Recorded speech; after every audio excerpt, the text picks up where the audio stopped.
This is the iPhone 16 and iPhone 16 Pro Max. Honestly, these are old news. Apple is going to introduce its biggest overhauled iPhone in almost a decade. Here's everything we think we know about the iPhone 17 Slim. Hey, before we get too deep into this, be sure you're subscribed with those notifications turned on so you don't miss the latest Apple news and rumors. Okay, hear me out. I want to get to all of these radical changes that we're going to see with this new phone. But before we get into all of that, we have to talk about the biggest question, which is, what the heck is this phone? Where does it sit in the lineup? Is it a budget phone? High-end flagship? Somewhere in the middle? By all means, use the chapter markers and jump to the featured section if that's what you're here for, with our exclusive renders. Otherwise, what's so hazy here is that there may be conflicting rumors. We've heard rumbles of a new top-tier model. Some, like me, had referred to it as iPhone Ultra. At the same time, a lot of articles seem to suggest this would be a replacement for the iPhone 17 Plus. The processor, camera, and form factor are really sending mixed signals here. We don't know if they're two different phones, if either of them have been canned, or if they're one and the same. With that said, let me tell you about it and you decide. Then let me know which way you lean down below in the comments. Let's begin with the tired history of the iPhone 17 Slim, with their very first rumor suggesting Apple was working on a new high-end luxury phone in like 2023. Other than the iPhone Fold, that's a 2026 project.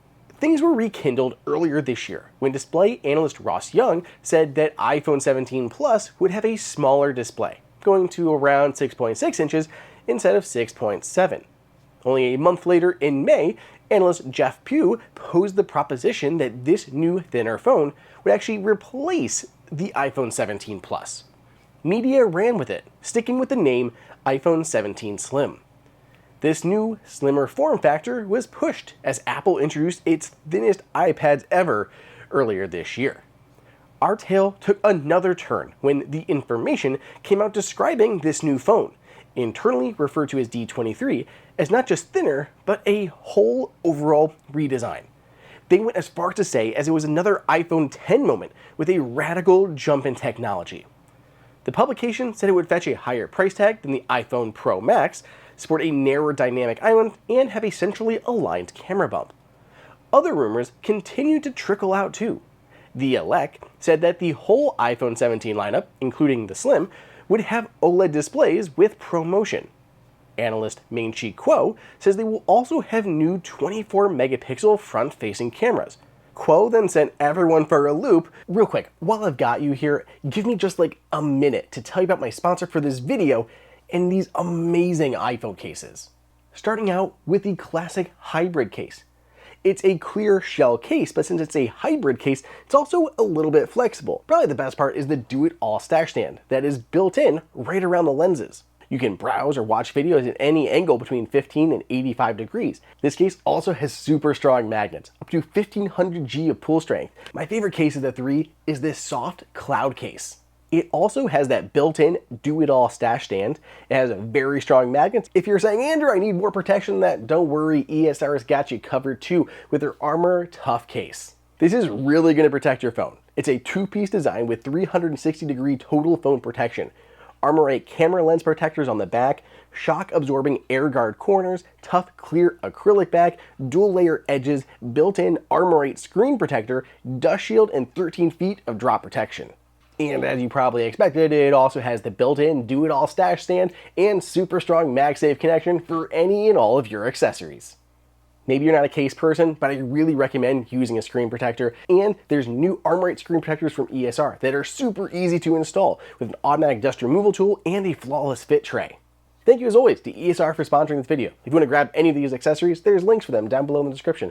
Otherwise, let's get back to the video. Kuo then sent everyone for a loop with their latest note revealing the iPhone 17 Slim will come with the base A19 chip, the same size dynamic island, and Apple's own in-house 5G modem. It's with all this information that we've put together what we feel are the most accurate renders to date of the iPhone 17 Slim exclusively here at AppleInsider. You can see how much more narrow it is compared to the iPhone 15. A lot of this is just guess at this point, And personally, I do believe that we will see a relocated camera instead of what we have pictured here. I find it so curious that Apple would drop down to a single lens, removing the ability to shoot even spatial video for Vision Pro, unless it has a host of software tricks up its sleeve. Other inklings of information say it will have a new aluminum titanium body and 8 gigs of memory. Notably, the Pros will still come with at least 12 gigs. I'm sure many of you will be jumping to the comments suggesting A, terrible battery life, and 2, it's going to be Bendgate version 2 all over again. I think these are both misguided. This may not be Apple's longest lasting battery, but with the new technology advancements, more in-house chips, and using the larger body, I'd still guess it has similar battery life to the iPhone 15 or iPhone 15 Pro. I'm also sure that Apple has or will spend a ludicrous amount of time testing durability and bending potential. It is not possible that Apple plans to release a thin phone like this and doesn't consider the chance it may bend in your pocket. The new iPads are incredibly strong. Expect this to be too. Revisiting my question I posed at the beginning, where does this phone fit in the lineup? We have a radical new design, super slim profile, yet an entry-level chip and only one camera. Who is this for? People who usually buy the expensive phones want high-end. Here, the biggest feature will be the design itself.